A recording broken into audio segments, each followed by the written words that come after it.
मी वैशाली तुमचे स्वागत करते माझ्या एका नवीन व्हिडिओमध्ये। तर आज मी तुम्हाला वजेश्वरी देवीचा इतिहास सांगणार आहे, तसेच आजूबाजूचा परिसरही दाखवणार आहे आणि तुम्ही वजेश्वरीला कोणत्या मार्गाने जाऊ शकता तेही सांगणार आहे। चला तर मग व्हिडिओला सुरुवात करूया। एक दिवसात तुम्ही वजेश्वरी येथील वजेश्वरी, गणेशपुरी, अकलोली येथील गरम पाण्याची कुंडे तसेच प्रतिशिर्डीही पाहू शकता। तर आम्ही निघालोत आता आमच्या घरून वजेश्वरीला जाण्यासाठी आणि हा आमचा इकडचा नवीन असा तयार झालेला आत्ताच सुरू झालेला ब्रिज। हे बघा किती छान असं मस्त असा वरून परिसर दिसतोय। तर जर तुम्ही वजेश्वरीला जाण्यासाठी बाय रोडने येणार असेल तर मुंबई अहमदाबाद हायवेद्वारे तुम्ही शिरसाट फाटा येथे वरून वजेश्वरी रोडनी वजेश्वरीला जाऊ शकता।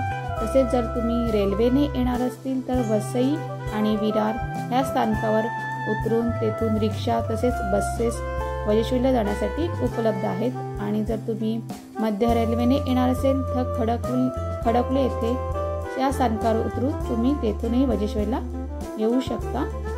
तर आम्ही चाललेलो आता वजेश्वरीला आणि हा लागलेला आमचा इकडचा अहमदाबाद हायवे आणि आता आम्ही वाले आहोत शिरसाट फाटा आणि येथून सरळ मग शिरसाट फाट्यावरून तुम्ही वजेश्वरीला जाऊ शकता।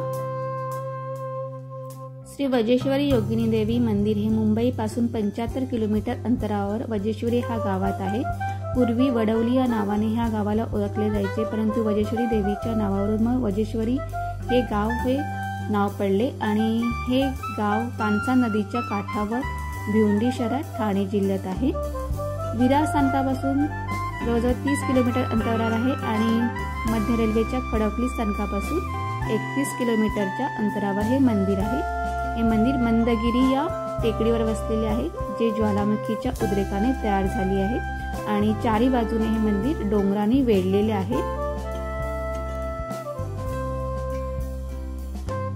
मंदिराच्या पायथ्याशी फुले, हार तसेच ओटीचे सामानही मिळते आणि त्याची जराची दुकाने आहेत, प्रसाद वगैरे। आणि येथे महिला आहेत, ह्या शेतकरीकडच्या महिला त्यांच्या ज्या शेतामध्ये काय काय पिकते वस्तू त्या विकायला घेऊन येतात। मंदिराच्या समोरच नगारखाना आहे आणि ते किल्ल्याच्या प्रवेशद्वाराप्रमाणे डिझाईन केले आहे।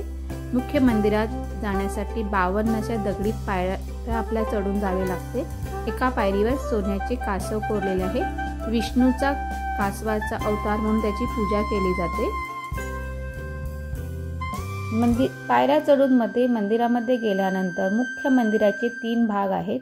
मुख्य आतील गर्भगृह, दुसरे गर्भगृह आणि एक स्तंभ असलेल्या सभागृह मध्ये 6 मूर्ती आहेत। उजव्या आणि डाव्या हातात अनुक्रमे तलवार आणि गदा असलेली वजेश्वरी देवीची भगवी मूर्ती आणि तिच्याशिवाय त्रिशूल मध्यभागी उभी आहे। हातात तलवार आणि कमळ असलेली रेणुके देवीची मूर्ती तसेच महालक्ष्मी देवीची मूर्ती आहे। त्याच्या उजव्या बाजूला देवी कालिका, कमळ आणि कमंडल आणि कुऱ्हाडीने सज्ज परशुरामाच्या मूर्ती आहेत। देवी देवता चांदीचे दागिने आणि मुकुटाने सजवलेले आहेत। मंदिर संकुलात छोटी मंदिरे, कपिलेश्वर महादेव, दत्त, हनुमान मंदिरे आहेत। हनुमान मंदिरासमोर एका पिंपळाच्या झाडाने गणेशाचे रूप धारण केले असून त्याची देवता म्हणून पूजा केली जाते। तसेच 17व्या शतकातील गिरी गोसावी संत गोधडे बुवांची समाधी मंदगिरी टेकडीच्या मागेही आहे आणि हा अजून एक दुसरा मार्ग आहे। हा मार्ग मंदिराच्या दक्षिण दिशेला आहे। जर पायऱ्या चढायला त्रास होत असेल तर ह्यातून तुम्ही मंदिरामध्ये येऊ शकता।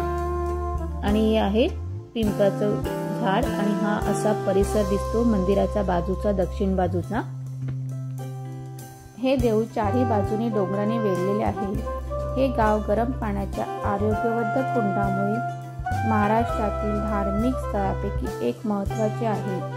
वजेश्वरी ही पार्वतीचे रूप मानली जाते।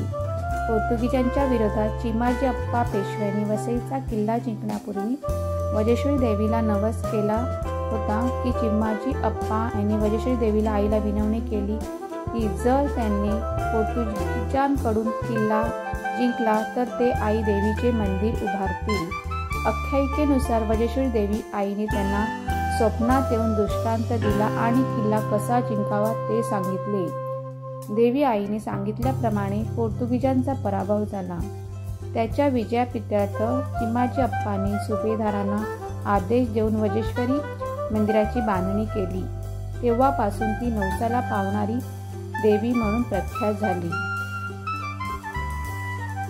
मंदिराची प्राथमिक देवता वज्रेश्वरी, ज्याला वज्रबाई आणि वज्रयोगिनी असेही म्हणतात, तिला देवी पार्वती आणि पृथ्वीवरील आदिमायेचा अवतार मानले जाते। देवीच्या उत्पत्तीबद्दल 2 आख्यायिका आहेत।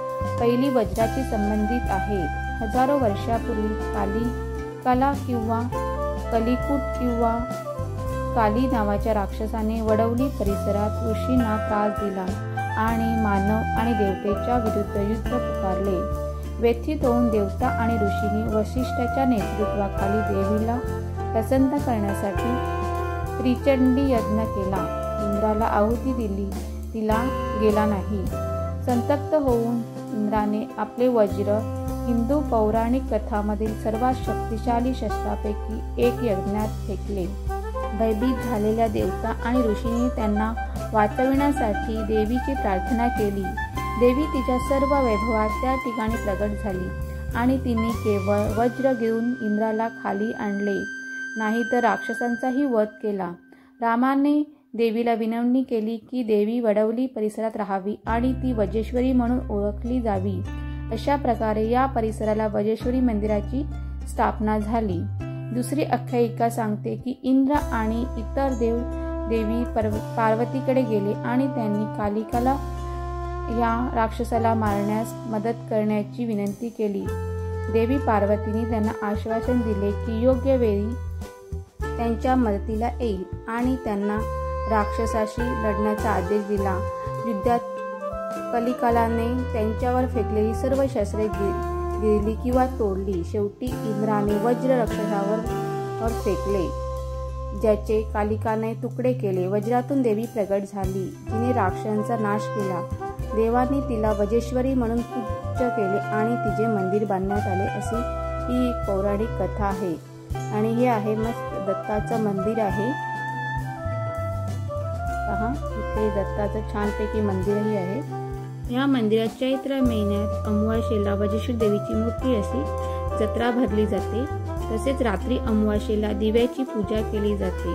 दुसऱ्या दिवशी वैशाख हिंदू महिन्याच्या पहिल्या दिवशी देवीची प्रतिमा असलेली पालखी सह औपचारिक मिरवणूक काढली जाते।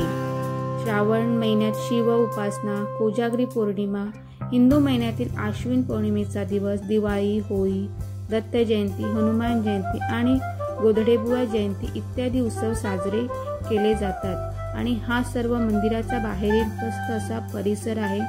जर तुम्ही कधी आले तर ह्या वज्रेश्वरी देवीला नक्की भेट द्या। सुंदर असा नवसाला पावणारी ही वज्रेश्वरी देवी आहे। आणि आपण आता पुढील भागात पाहणार आहोत की वज्रेश्वरी जवळीलच अकलोले येथील गरम पाण्याची कुंडे आणि प्रति शिर्डी। त्यासाठी तुम्ही दुसरा व्हिडिओ नक्की पहा।